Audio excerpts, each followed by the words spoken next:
하나님 말씀 보겠습니다. 하나님 말씀은 스바냐서 3장 9절부터 13절.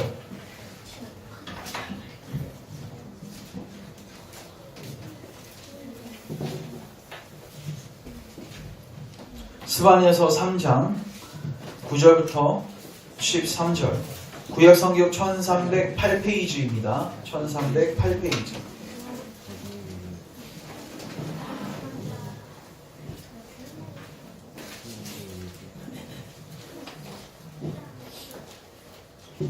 (9절부터) (13절)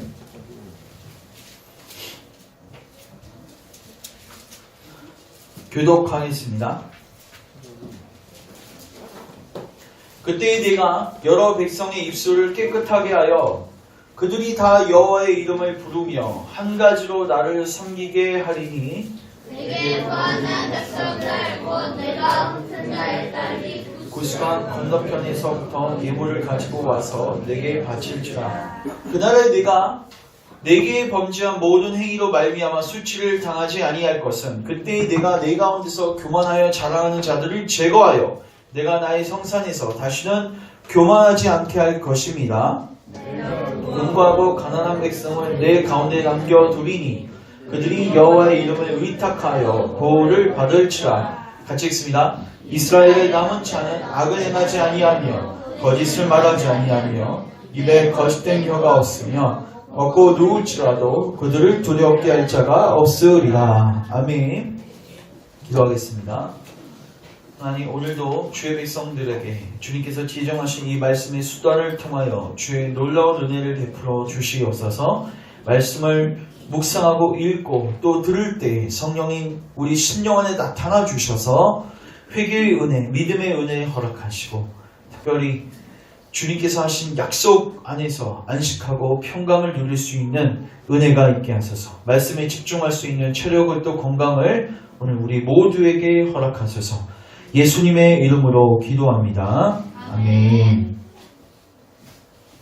자, 오늘은 스바냐서 3장 9절부터 13절 말씀을 가지고 우리 따라하겠습니다. 하나님의 보호하심. 하나님의 보호하심이라는 제목을 가지고 주의 말씀을 증거하도록 하겠습니다. 우리가 그 예전에 제가 노세아네를 기억하라라는 제목을 가지고 설교한 적이 있었는데 소돔과 고모라 땅에 하나님께서 심판을 행하실 그때, 그러니까 하루 만에 모든 것을 다 파괴시키시는 하나님의 무서운 진노가 떨어지는 그날에 많은 사람들이 구원받지 못했습니다. 맞죠? 수많은 사람들이 있었는데 거기서 나온 사람은 몇 명이었냐면 4명이었습니다. 첫 번째 롯이었고요. 그 다음에 롯의 아내였고 그리고 롯의 2딸이었습니다. 심지어 그의 사위들, 롯의 사위들조차도 아버지의 말씀을 그 장인어른의 말씀을 농담으로 여겨서 그곳을 빠져나오지 못했습니다. 그러니까 4명이 나왔어요. 4명이 다 구원받았습니까? 아니죠. 한 명은 또 어떻게 됐어요? 이렇게 표현할 수 있습니다. 그 사람은 롯의 처는 거의 구원받을 뻔했는데 결국은 소알 땅에 도달하지 못했습니다. 그러면은 왜 그는 구원받지 못했는가?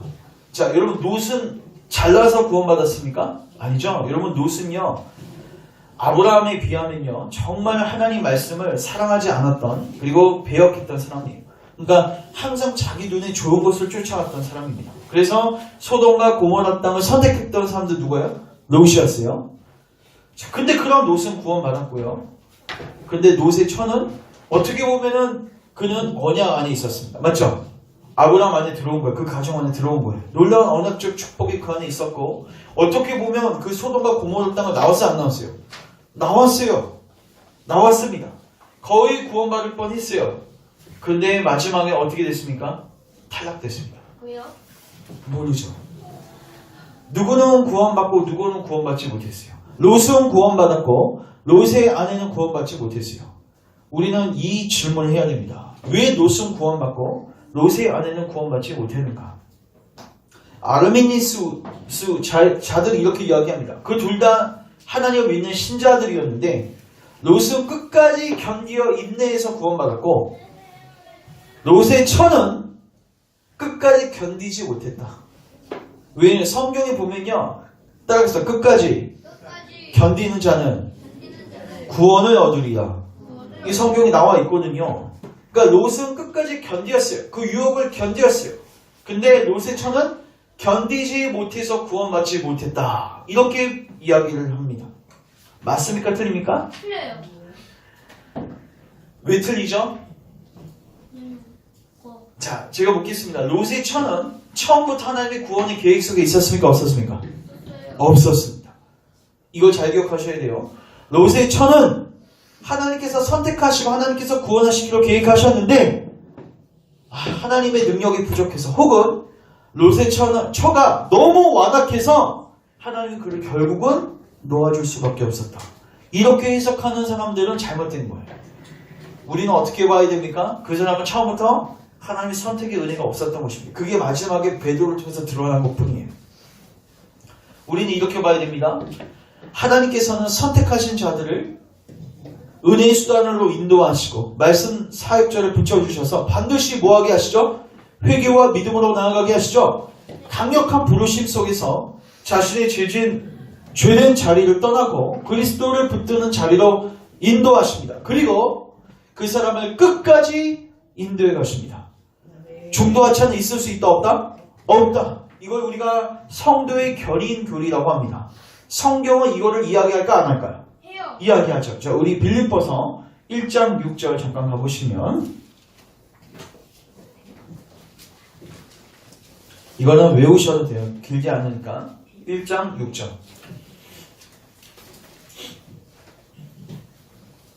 1장 6절 우리 같이 한번 읽겠습니다. 시작. 너희 안에서 착한 일을 시작하신 이가 그리스도 예수의 날까지 이루실 줄을 우리는 확신하노라. 다시 한번 시작. 너희 안에서 착한 일을 시작하신 이가 그리스도 예수 날까지 이루실 줄을 우리는 확신하노라. 아멘. 자, 저를 주목하시고 하나님께서 우리 안에 착한 일을 시작하셨습니다. 착한 일이 무엇이죠? 선한 일. 우리를 불러주셔서 우리로 하여금 회개하게 하시고 우리의 소망을 그리스도께 두게 하시는 이 착한 일을 행하셨습니다. 맞죠? 그리고 이제 그리스도를 의지해서 날마다 거룩하고 경건의 삶을 살게 하시다가 결국 구원의 완성으로 인도해 가시는데 여기서 보시면 그 착한 일을 하시는 그분께서 그리스도 예수의 날까지 즉 뭐예요? 마지막 날이죠? 그때까지 반드시 뭐 하신다? 이루신다. 따라서 이루신다. 그걸 나는 뭐 한다? 확신한다.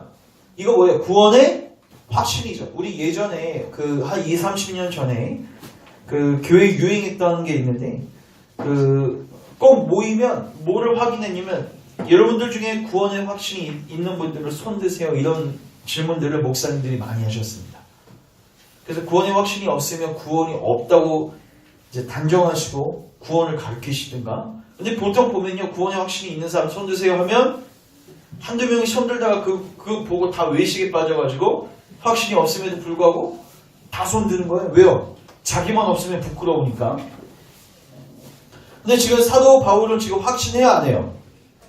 확신하죠? 여러분 구원의 확신이 있으십니까? 네. 구원의 확신이 없을 수도 있습니까? 신자 안에? 신자 안에 구원의 확신이 반드시 있어야 돼요? 없어야 돼요? 그럼 없을 수 있습니까? 네. 자, 증거를 대겠습니다. 자, 시편 77편.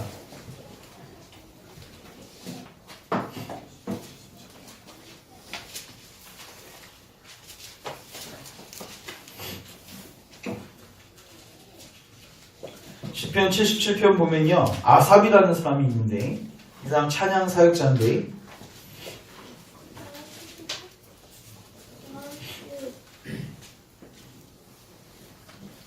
6절 보십시오. 5절부터 내가 옛날 곧 지나간 세월을 생각하여 싸우며 밤에 부른 노래를 내가 기억하여 내 심령으로 내가 내 마음으로 간구하기를. 7절 같이 7, 8절 읽습니다. 시작. 주께서 영원히 버리실까? 다시는 은혜를 베풀지 아니하실까? 그의 인자하심은 영원히 끝났는가? 그의 약속하심도 영구히 폐하여 졌는가? 하나님이 그가 베푸실 은혜를 잊으셨는가? 노하심으로 그가 베푸실 긍휼을 그치셨는가? 하였나이다. 아멘. 자, 지금 이 사람이 지금 뭐 하고 있어요? 하나님 나를 버리셨나? 하나님께서 은혜를 이제는 다시는 베푸시지 않으실 것인가? 지금 뭐하고 있어요? 의심하고 있고 확신 가운데 있지 않죠?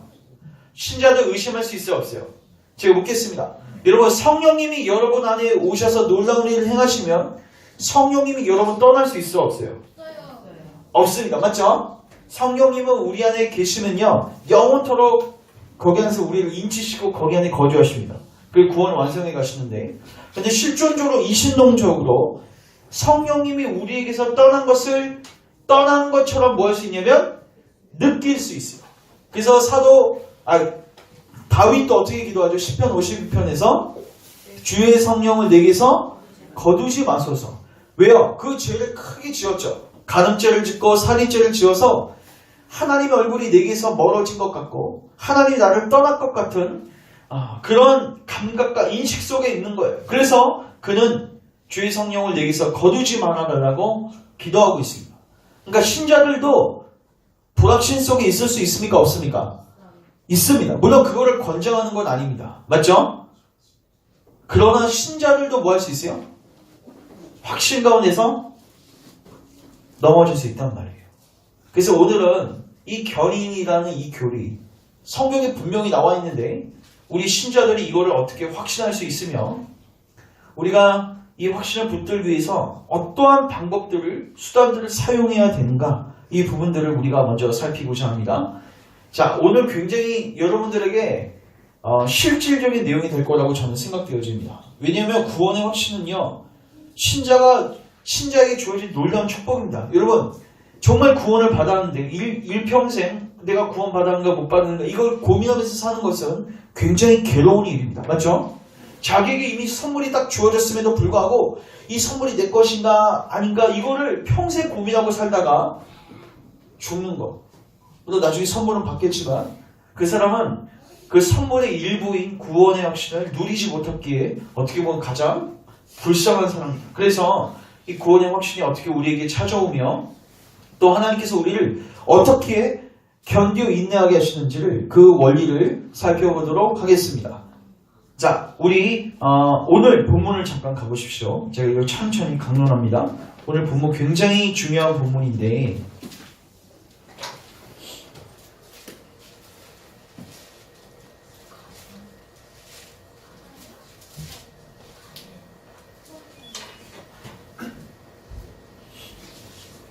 자, 스바냐 3장.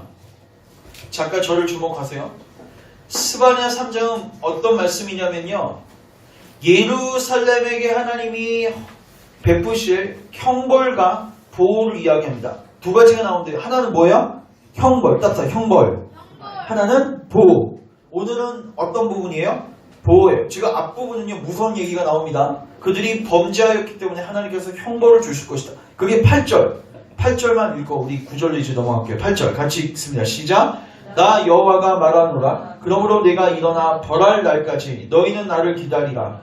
내가 뜻을 정하고 나의 분노와 모든 진노를 쏟으려고 여러 나라를 소집하며 왕복들을 모으리라. 온 땅이 나의 질투의 불에 소멸되리라.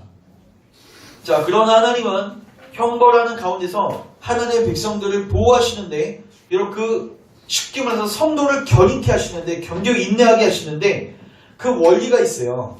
그 원리를 잘 살피면 여러분들이 아마 실존적으로 잘 적용할 수 있을 것입니다. 9절 잠깐 보시면 그때에 내가 여러 백성의 입술을 깨끗하게 하여 그들이 다 여호와의 이름을 뭐하며 부르며 한 가지로 나를 섬기게 하리니 내게 구하는 백성들 곧 내가 흩은 자의 딸이 구스강 건너편에서부터 예물을 가지고 와 내게 바칠지라. 자, 11절부터 굉장히 중요합니다. 보십시오. 그날에 내가 내게 범죄한 모든 행위로 말미암아 수치를 당하지 아니할 것은 그때에 내가 내 가운데서 교만하여 자랑하는 자들을 모하여 제거하여 내가 나의 성산에서 다시는 교만하지 않게 할 것입니다. 자, 어떻게 안 하시겠대요?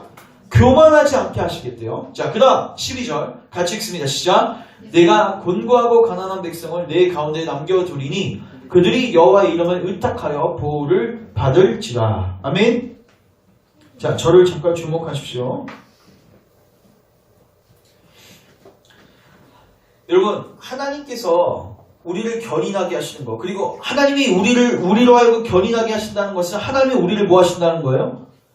보존하신다는 것입니다. 하나님이 우리를 보호하시고 보존하니까 우리 입장에서 뭐 하는 거예요? 견디어 인내하는 거죠? 자, 그러면 견디어 인내할 때 어떤 과정 속에서 어떤 작동들이 우리 심령 안에 일어나서 견디어 인내하게 하시는가? 자, 기억하십시오. 첫 번째, 따라하겠습니다. 두렵고 떨게 하십니다. 자, 보시고 오늘 본문을 보면요. 스가랴서 3장 1절부터 8절 하나님 심판에 대한 이야기입니다. 여러분 읽어보시면요. 두렵습니다. 야, 혹시 내가 저 심판을 받지 않을 것인가?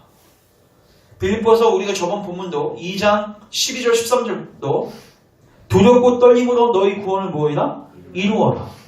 반드시 하나님은 신자들에게도 하나님의 공의를 가르치시고 하나님의 심판을 가르치십니다. 그러므로 뭐하게 하시냐면 두렵고 떨게 하십니다.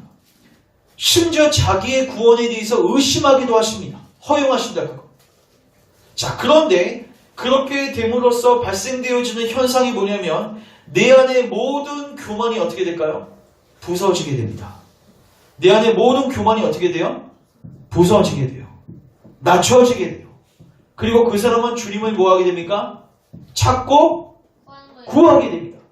그래서 12절 보십시오. 앞에 보시면 내가 곤고하고 가난한 백성을 내 가운데 뭐하리니? 남겨두겠다. 어떤 백성을 남겨둬요?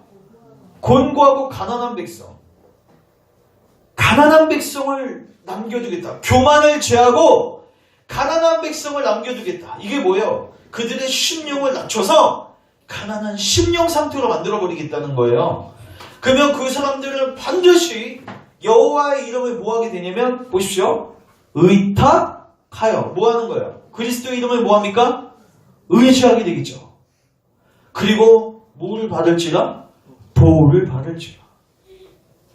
자, 저를 주목하십시오. 하나님께서 우리를 견디어 인내하게 하시는 게 뭐냐면요. 우리가 어떤 로봇처럼 어디 초능력적인 능력을 딱 부여하셔서 그게 예수님을 믿을 때 딱 장착되어져서 그 능력으로 쭉 끌고 가시는 게 아니라 우리는 여전히 부족하고 여전히 넘어질 수밖에 없는 죄인이죠. 그걸 주님께서 이미 알고 계십니다. 그리고 신자가 되셔도 그걸 제거하지 않습니다. 끊임없는 연약 속에서 그 사람은 살게 되어 있습니다. 그래서 그 사람은 늘 가난한 가운데서 곤고한 가운데서 살게 되어 있어요. 죄의 유혹이 왔을 때 때로는 넘어질 수도 있어요. 그래서 때로는 하나님의 심판에 대한 선고를 듣고 야, 내가 혹시 끝까지 이 구원의 완착지에 도착하지 못하는 것은 아닌가? 혹시 내가 노새의 처가 될 수 있는 건 아닌가? 이런 의심들이 끊임없이 올라가 안 와요? 온단 말이에요. 그럼으로써 어떻게 해요? 우리의 마음을 뭐 하시는 거예요? 낮추시는 거예요. 만약에 이런 낮추심이 없다면 만약에 여러분들이 노새의 처가 혹시 내가 되지는 않을까? 이런 고민을 하지 않는다. 나는 노새 처일 리가 없다. 나는 반드시 구원받을 것이다. 이러한 자고한 마음속에 있다면 여러분들은 어쩌면 가장 위험한 사람일 수 있습니다. 왜요? 그리스도를 의지하지 않을 것이기 때문에. 그럼 그 사람 보호받을 수 있어 없어요? 없단 말이에요. 하나님은 우리를 연약 속에 끊임없이 두셔서 우리로 하여금 우리가 그리스도를 한순간도 의지하지 않으면 성령님을 의지하지 않으면 그 죄에 무너지고 내가 마치 지옥 백성인 것을 그 순간에는 뭐하게 하시는 거예요? 느끼게 하시는 거예요. 우리를 낮추시는 것입니다. 그럼으로써 우리가 그리스도의 이름을 뭐하게 하세요? 의지하게 하세요. 그러니까 여러분 예수님은요 한 번 믿고 끝나는 게 아니라 우리 살아생전 계속해서 뭐 하는 거예요? 믿고 의지할 이름인 거예요. 언제까지요? 여러분이 죽을 때까지. 죽을 때에도 누구 이름 붙들어야 돼요?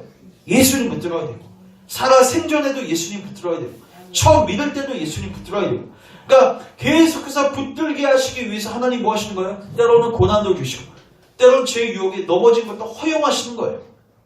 그래서 뭐 하시는 거예요? 우리 안에 있는 그 모든 교만을 다 뽑아내시는 거예요. 그 사도 바울도 인생 말년에 이렇게 고백하죠. 내가 죄인 중에 괴수이다. 여러분 이 고백이 괜히 나온 게 아닙니다.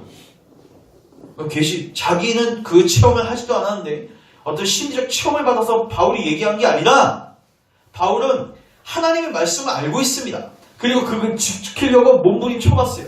돼요, 안 돼요? 잘 안 되는 거예요. 넘어진 적도 많습니다, 바울도. 그러니까 인생 말년에 뭐라고 고백해요?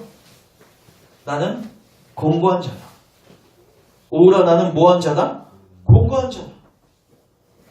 이 사망의 몸에서 누가 나를 건져낼 수 있겠는가? 나는 죄인 중에 개수이다. 그러니까 그 자가 의지할 수 있는 분은 누구밖에 없는 거예요? 예수님밖에 없는 거예요. 그렇게 예수님을 참되게 믿게 하시고 붙들게 하셔서 그 사람으로 하여금 그리스도 안에서 강하게 만드시는 거예요. 내가 약할 때 하나님이 강함 되시는 겁니다. 그러니까 하나님께서 우리를 강하게 하시고 우리로 하여금 견디어 인내하게 하시는 방식이 뭐냐? 우리를 약함 속에 두시는 겁니다. 그래서 여러분들이 만약에 여러분들의 영적인 상태를 진단할 수 있는 방법이 있습니다. 여러분들이 약한 존재인 것을 인지하고 계십니까? 여러분들이 그리스도를 의지하지 않고 성령님을 의지하지 않으면 여러분들은 한순간 무너질 수밖에 없는 연약한 존재라는 사실을 인식하고 계시냐는 거예요. 여러분들 이것을 구하십시오. 주님, 내가 얼마나 연약한 존재인지를 깨닫게 하십시오. 하나님 이걸 깨닫게 하기 위해서 때로는 우리에게 질병도 주십니다. 때로는 이 세상에서 수많은 어려움들을 겪게 하십니다. 그리고 더 나아가서는 하나님의 말씀을 지킬 수 없는 내 실존을 보게 하십니다. 결국 여러분들을 뭐하게 하기 위해서? 낮추시기 위해서. 그 신명기 8장에 보시면요, 하나님께서 이스라엘 백성들에게 광야를 허락하셨습니다. 우리가 예전에 광야 설교한 적도 있었는데 광야를 허락하신 이유가 무엇이죠? 그들을 뭐 하시기 위해서? 낮추시기 위해서. 성경에 나와 있습니다. 그들을 뭐 하시기 위해서? 낮추시기 위해서. 왜요? 광야는요, 우리 육체적 한계를 보는 장소인 동시에 여러분 육체적 한계를 보게 되잖아요. 예를 들어서 돈이 없거나 관계가 문제이거나 건강이 문제이거나 그러면 자연적으로 우리의 죄된 본성이 나오게 됩니다. 불평하게 되고 불만을 표하게 되고. 그래서 광야는 우리의 육체적 한계를 보는 장소인 동시에 우리의 영적 바닥을 보는 장소입니다. 그래서 거기서는 만나 되시는 그리스도를 뭐 할 수밖에 없어요? 붙들 수밖에 없어요. 그러니까 여러분 기억하십시오. 예수님을 믿어야 구원받고 예수님을 믿어야 견디고 인내할 수 있거든요. 근데 예수님을 믿는 게요, 여러분 지적으로 동의하는 게 아닙니다. 여러분들이 주문처럼 외워서 예수님을 의지하는 게 아니에요. 자, 여러분 누군가를 의지해 본 적이 있습니까? 언제 의지하자면 내가 없을 때 의지합니다. 맞죠? 네. 여러분들이 갖고 있다고 생각하는 순간 여러분들은 그 사람을 의지한다고 말할 수는 있어도 의지하지 않습니다. 제 주머니가 두둑하게 채워져 있으면 저는 하나님 의지하지 않겠죠. 내 관계에 문제가 없으면 하나님 의지하지 않겠죠. 내가 건강하면 건강에 있어서는 하나님 의지하지 않겠죠. 내 신앙이 너무 반듯하고 올곧고 너무 완벽하면 그리스도 의지할 수 있을까요? 아니요. 의지할 수 없단 말이에요. 그래서 하나님은 우리의 한계를 보게 하십니다. 그래서 저는 여러분들 안에 이러한 겸손이 있기를 원합니다. 여러분 영적 시금석입니다. 이 사람이 진정한 하나님의 백성인지 아닌지, 이 사람이 결인하고 있는지 안 하고 있는지를 어떻게 확인할 수 있는가? 요거 하나 보면 정확합니다. 그 사람이 정말로 겸손한가? 여러분 하나님의 은혜가 필요하십니까? 네. 여러분 하나님의 성령님의 도우심이 필요하십니까? 네. 여러분 그러면 제가 묻겠습니다. 여러분 기도하십니까? 네. 의지하는데 기도 안 한다? 여러분 의지하는데 기도 안 한다고요? 가능할까요? 아니요. 여러분 예수님께서 겟세마네 동산에서 왜 기도하셨을까요? 기도해야 하니까 의무감에서 기도하셨습니까? 아니에요. 자기 힘으로 그걸 감당할 수 없는 걸 아셨어요. 하나님을 의존하는 거예요. 여러분 예수님도 하나님을 의존하셨는데 여러분 예수님보다 시험 잘 버틸 능력 있으십니까? 아니요. 아무것도 갖고 있지 않은데 여러분들 왜 기도 안 하십니까? 기도해야 하니까 하는 게 아닙니다. 여러분들이 아직 바닥을 못 보신 겁니다. 여러분들이 아직 구주의 은혜의 필요성을 모르시는 겁니다. 여러분들이 아직도 성령의 도우심의 필요를 모르시는 거예요. 필요성을 모르니까 기도 안 하는 거예요. 그래서 저는 여러분들에게 간곡하게 청하는데 여러분들의 문제를 심각하고 진지하게 고민하십시오. 여러분들 안에, 여러분들 가족들 안에, 자녀들 안에, 부모들 안에 어떤 영적 황폐함이 있는지를 보셔야 돼요. 이 땅의 황무함을 봐야지 성령을 부어달라고 기도하죠. 여러분들의 문제를 보는 것을 두려워하지 마십시오. 그리고 거기에 게을리하지 마십시오. 여러분들은 있는 모습 그대로 보셔야 해요. 그래야지 여러분 정신 차리고 여러분들의 자원을 내려놓고 하나님의 자원을 붙드는 기도를 할 수 있는 거예요. 하나님 어떻게 우리를 견인해 가시는지 보이십니까? 자, 제가 하나 더 예를 들겠습니다. 유다서 가보세요. 유다서. 예전에 봤는데 오늘 조금 더 디테일하게 보겠습니다. 그러니까 스바냐서하고 유다서하고 오늘 같이 집에 가셔서 다시 한번 읽으시면 아마 큰 유익이 있으실 것입니다.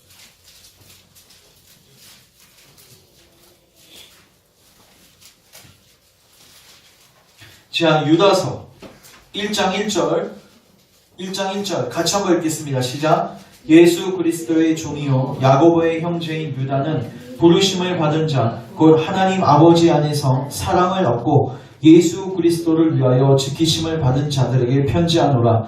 자, 지금 유다가 편지하는데 누구에게 편지하냐면 따라하겠습니다. 예수 그리스도를 위하여 지키심을 받은 자들, 그러니까 하나님의 보호하심을 받은 자들에게 편지하죠. 견인의 은혜가 작동되는 사람들에게 편지하죠.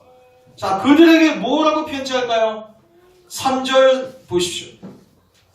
사랑하는 자들아, 우리가 일반으로 받은 구원에 관하여 내가 너희에게 편지하려는 생각이 간절하던 차에 성도에게 단번에 주신 믿음의 도를 위하여 따라하겠습니다. 힘써 싸우라. 힘써 싸우라는 편지를 합니다. 하나님의 보존하심이 있는데 왜 싸우라고 할까요? 하나님의 절대 주권이 있음에도 불구하고 인간의 책임이 필요하기 때문에 그렇습니다. 자, 근데 왜 그들에게 힘써 싸우라고 하는가? 4절 같이 읽겠습니다. 시작. 이는 가만히 들어온 사람 몇이 있습니다. 그들은 옛적부터 이 판결을 받기로 미리 기록된 자니 경건하지 아니하여 우리 하나님의 은혜를 도리어 방탕한 것으로 바꾸고 홀로 하나이신 주제 곧 우리 주 예수 그리스도를 부인하는 자니라. 저를 주목하십시오. 졸지 마십시오. 여러분. 집중하십시오. 여러분, 하나님의 은혜를 뭘로 바꿨어요? 방탕한 것으로 바꿨어요. 누구예요? 무율법주의자들입니다. 제가 최근에 SRS 학교에서 지금 10계명 강의를 듣는데요. 제가 지금 계획하기로 도르트 신조 끝나고 다시 한번 10계명 살피려고 합니다. 우리 10계명 이미 살폈습니다. 맞죠? 살폈는데 제가 읽으면서 느낀 게 뭐냐면요. 진짜로 탁월하다. 뭐가 탁월하냐면요. 빠져나갈 구멍이 없어요. 여러분들 10계명 계명 강의 우리 들으셨죠? 네. 여러분 그 강의 딱 들으시고 뭘 느끼셨습니까? 내가 죄인이라는 걸 느끼셨어요? 안 느끼셨어요? 여러분들의 죄를 발견했습니까? 네. 여러분들 자기의 죄를 발견하지 못하고요. 내가 죄인인 것을 모르고요. 여러분들에게 문제가 있다는 걸 모르면요. 여러분들은 미안하고 죄송하지만 하나님의 자녀가 아닙니다. 하나님의 자녀들은요. 반드시 자기들의 죄를 보게 되어 있습니다. 그러기 위해서 청교도들이 얼마나 이 죄를요. 아주 조밀하게 제가 어제 탐내지 말라 그저께인가요? 탐내지 말라 그 10계명 10번째 계명을 읽는데 야 이렇게까지 얘기하더라고요. 적용 부분이에요. 적용이 딱 있어요. 당신들이 어떤 지체를 만나서 하는 내용들이 대화의 내용들이 하늘의 것이 아니라 땅의 것이라면 당신은 지금 탐심 속에 빠져있는 자입니다. 제가 묻겠습니다. 여러분 탐내고 계십니까? 탐내지 말라. 우리 아까 10계명 읽었죠? 네. 여러분들이 제가 잘 발각이 안 돼요. 근데 이걸 구체적으로 드러내는 거예요. 당신이 만약에 주변에 있는 지체들하고 만나서 얘기하는 내용들이 만약에 이런 먹고 마시는 세상의 일이 전부라면 그리고 이게 주도적이라면 여러분들의 관심은 하늘에 있는 거예요? 땅에 있는 거예요? 땅에 있는 거예요. 여러분들 만나서 무슨 대화 하시오? 성도들 안에 무슨 대화 하시오? 저도 회개했어요. 지체들을 만날 때 직업 얘기도 하고 사업 얘기도 하고 또 관계 얘기도 하고 하는데 가장 중요한 얘기가 뭐예요? 영혼의 얘기죠. 죽음에 대한 얘기죠. 천국과 지옥에 대한 얘기죠. 야, 나도 이제 대화 조심해야겠다. 그거 딱 읽는데 그 일부분입니다. 그게 딱 읽는데 다른 사람은 아니에요. 딱 누구의 죄? 내 죄가 보이는 거예요. 여러분, 하나님의 율법을 통해서 하나님의 기준이 보여야 돼요. 방탕한 삶을 살고 있으면서도 내가 죄인인 걸 모르고 있으면 안 된단 말이에요. 더 나아가서 그 죄를 짓고 있는 그 사람에게 임하는 하나님의 진노, 하나님의 심판. 여러분 묵상하셔야 합니다. 저는 앞으로 계속해서 이거를 찌를 겁니다. 왜요? 그래야지 여러분 그리스도를 붙드니까. 그리스도 붙드는 게 너무 추상적이에요. 오늘 제가 오후 시간부터 저기 뒤에 있는 알곡과 가라지 측으로 나눌 건데 저것도 무슨 내용이냐면 교회 안에 알곡이 있는 동시에 누가 있어요? 가라지. 가라지들. 제가 묻겠습니다. 여러분 가라지일 확률이 있어요? 없어요? 있어요. 여러분들 알곡과 가라지 얘기하면 나는 알곡이다 이렇게 생각하십니까? 아니요. 여러분들이 신앙생활을 20년 이상 했습니까? 그래서 난 알곡이라고 착각할 수 있죠. 여러분 50년, 60년 신앙생활에도 가라질 수 있는 확률이 높습니다. 그리고 미안하고 죄송하지만 한국교회 안에서는 그런 확률이 대단히 높습니다. 왜요? 20, 30년 전에 우리에게 증거되어졌던 모든 복음이 다 틀린 건 아니지만 상당수의 말씀들이 제가 봤을 때 구원의 도를 비껴나왔습니다. 거의 대다수. 제가 이제는 거의 확신할 수 있는데 그래서 저는 여러분들의 신앙을 계속해서 점검하라고 계속해서 집요하게 말씀을 드릴 겁니다. 왜? 여러분들을 사랑하니까. 여러분들을 위해서 말씀드리는 겁니다. 고린도후서 13장 5절에 너의 믿음이 진짜인지 아닌지 점검하라고 했어요. 그 중에 하나가 뭐예요? 하나님의 은혜를 방탕의 것으로 바꾸어서 죄를 짓고 있음에도 불구하고 전혀 회개하지 않고 이 죄 속에 파묻혀 사는 사람들.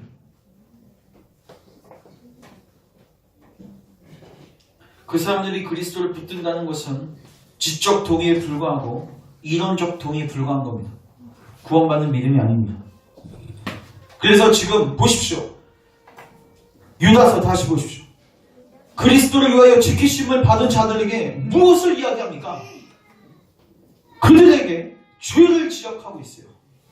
어떤 죄들을 지적하냐면 6절, 5절, 6절, 7절 읽어보세요. 시작. 너희가 본래 모든 사실을 알고 있으나 내가 너희로 다시 생각나게 하고자 하노라. 주께서 백성들을 멸하셨으며 또 자기 지위를 지키지 아니하고 자기 처소를 떠난 천사들을 큰 날의 심판까지 영원한 결박으로 흑암에 가두셨으며 소돔과 고모라와 그 이웃 도시들도 그들과 같은 행동으로 음란하며 다른 육체를 따라가다가 영원한 불의 형벌을 받음으로 거울이 되었느니라.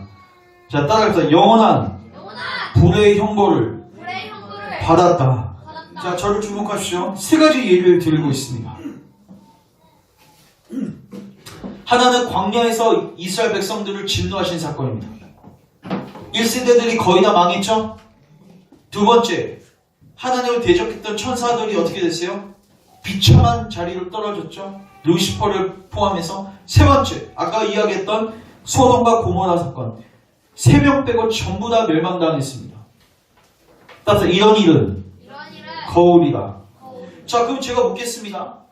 왜 지금 그리스도 안에서 지키심을 받은 그들에게 왜 이런 무서운 얘기를 합니까? 이런 얘기를 하면 그들 안에 뭐가 작동해요? 두렵고 떨림이 작동한단 말이에요. 자기를 보게 된단 말이에요. 그래서 누구를 의지하게 된다고요? 그리스도를 의지하게 돼요. 자, 그들이 어떻게 반응하는지 보십시오. 17절. 사랑하는 자들아 너희는, 자, 여기 16절까지 다 뭐예요? 죄를 지적해요. 그 다음에 17절. 사랑하는 자들아 너희는 우리 주 예수 그리스도의 사도들이 미리 한 말을 뭐이라? 기억하라. 18절 같이 읽습니다. 시작. 그들이 너희에게 말하기를 마지막 때에 자기의 경건하지 않은 정욕대로 행하며 조롱하는 자들이 있으리라 하였나니. 여러분, 정욕대로 사는 사람들은 구원받지 못합니다.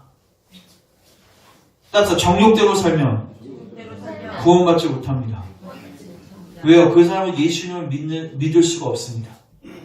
의지하는 게 아닙니다.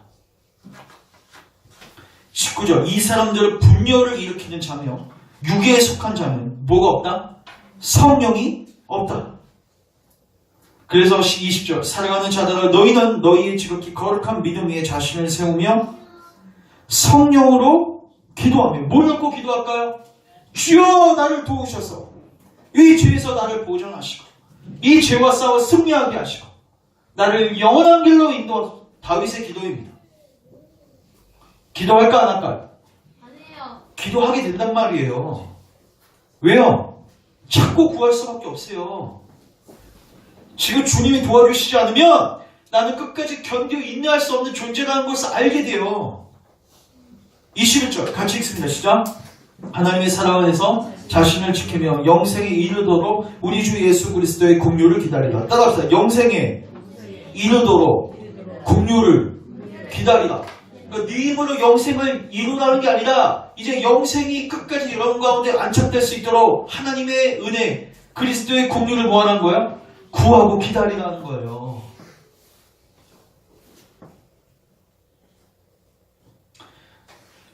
여러분 어떻게 견인하시는지 알겠죠? 네. 그러면 여러분 교회의 역할이 자명해집니다. 교회는 어떤 곳이어야 되냐면 여러분들을 낮추는 장소여야 됩니다. 맞죠? 네. 교회에 들어왔으면 여러분들의 죄를 얘기 안 할 수가 없겠죠? 네.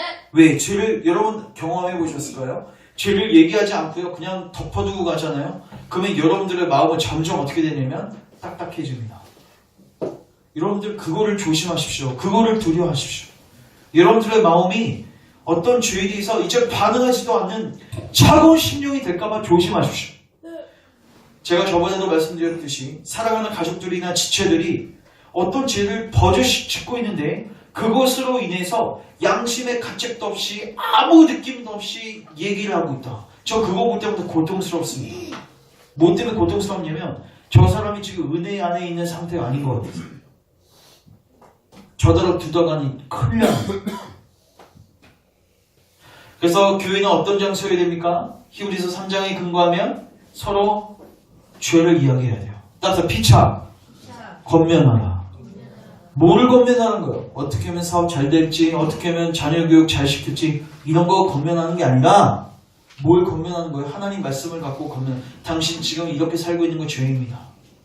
당신 이렇게 살고 있는 거 죄입니다. 당신 대화 속에서 하나님의 하늘에 관한 이야기들이 아니라 땅에 있는 일들이 이야기하고 있는데 이거는 죄입니다.